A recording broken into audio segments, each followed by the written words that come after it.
The video was on a workshop where teachers were involved. Like, it was teachers in a workshop, and it was talking about diversity and unity, and it was talking about specifically in like a social studies classroom, and at the areas of how do you teach unity and diversity, and how do they go along together.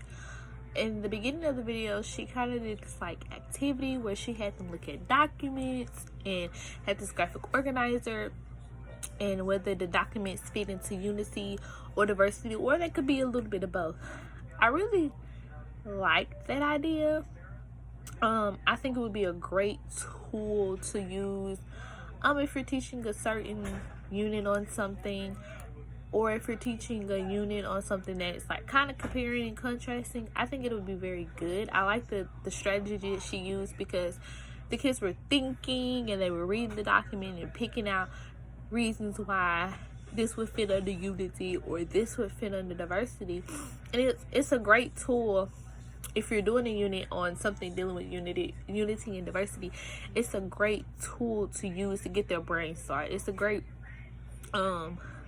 introductory activity. It's a great attention grabbing activity because it gets their brain working, it gets them thinking, and it kind of engages their prior knowledge. So I really like in the video the instructor used that strategy, that graphic organizer tool, one of Marzano's strategies of using graphic organizers and those tools to kind of get their brain started.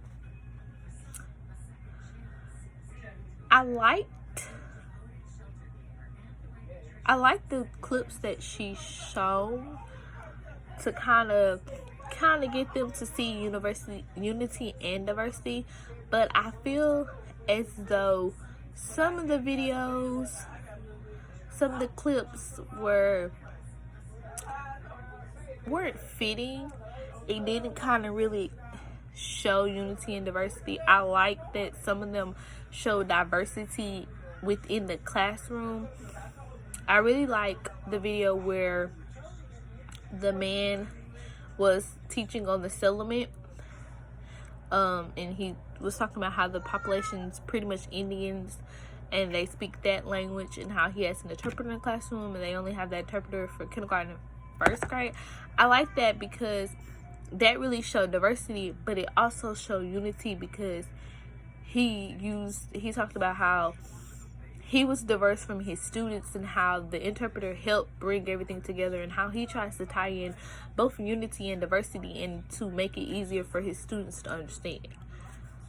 Some of the clips I wouldn't have used them, or I wouldn't have picked those clips specifically, but I did like that she had little mini clips to show briefly what unity and diversity would look like in the classroom setting. So I really thought that using videos to demonstrate what those would look like would be good for your students, to show how unity and how diversity, what they look like to your students. I like the fact that they were talking about community helpers, and I like how the teacher really broke down communities and allowed the students to tell their definition of communities without saying, oh, you're right, oh, you're wrong. She allowed them their voice, and then she was able to make more questions to make them think. She was able to ask a simple question to get their brains running, and then she was able to add a level of complexity to each question to allow them to think deeply about it. And I like that. I feel as though when talking about unity and diversity, you really need to explain the difference. For me, I think diversity is the difference in cultural, not only race, but it's difference in cultural, religion, it's differences in people who make them. Is like in schools, it's not only about race, it's like students' needs, background, history, things of that. unity is realizing those perspectives and realizing the diversities that you have in your classroom and how you can tie those in together to create this sense of unity within it. It's really recognizing those diversities in your classroom, thinking and respecting those diversities, and then seeing how you can incorporate those diversities into everything that you do. And I feel like that's with unity. So I feel as though like maybe having an activity to explain the difference and kind of see what kids kind of know about it, and to make it sense and make it plain to them. I don't think she really did that in the video. I like the mini lesson and how she tried to tie the mini lesson into the multiple intelligences, because multiple intelligence is some sort of diversity, because not everyone learns the same. So I really like how she did that mini lesson and how she hung the signs around the room and kind of had different activities to incorporate different diversities and different multiple intelligences, and then you can see how it all relates. And another thing that I want to critique is her word usage, because she said, now let's think all as one. Let's come together and think as one. And I love the way she used as one. Like, she's not excluding herself. She's not excluding anybody. She's saying, okay, you've had time to think with others. Now let's all bring it in together. We're all going to think, including me. So I really like how she used that.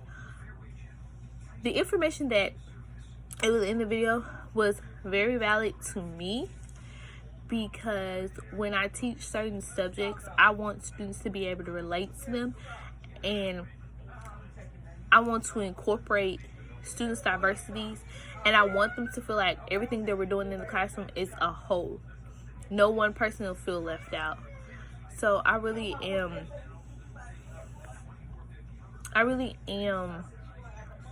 excited about it, because the information that I learned is like cultural, like diversity and unity can coexist, and they can work, and they kind of piggyback off each other, because if you don't have diversity, then you really can't be unity. Like, you can't say you have unity in your classroom without respecting the different diversities in there. So I really think that it's a good thing. The people that were speaking, different people in the video, I really like how different people spoke, because everyone had their own thoughts. The lady who, when they asked like, should all citizens be required to do something, and the lady that really felt strongly like, no, I don't feel like it's fair to minorities, because she was a minority. Like, she really went into detail. It showed me that some of my students may have strong feelings about things, and if I'm not, if I don't know how they feel about certain things, then it kind of can create problems. So being aware of that diversity, being aware of the things that are happening in your classroom, because you want to respond to cultural issues in a respectful manner. And you want to be aware of cultural things that can happen in your classroom. So being able to just know how your students, especially my students, will feel about certain topics is great. I think that you should create, in my class, I want to create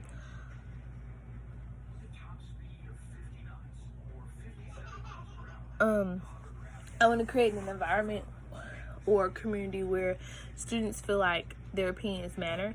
And I like how one person in the video said, I like the way you had everything laid out around the room, because those students who are not nonverbal or who are not quick to say something felt like they had an opinion, their voice mattered, because they stand at the requirement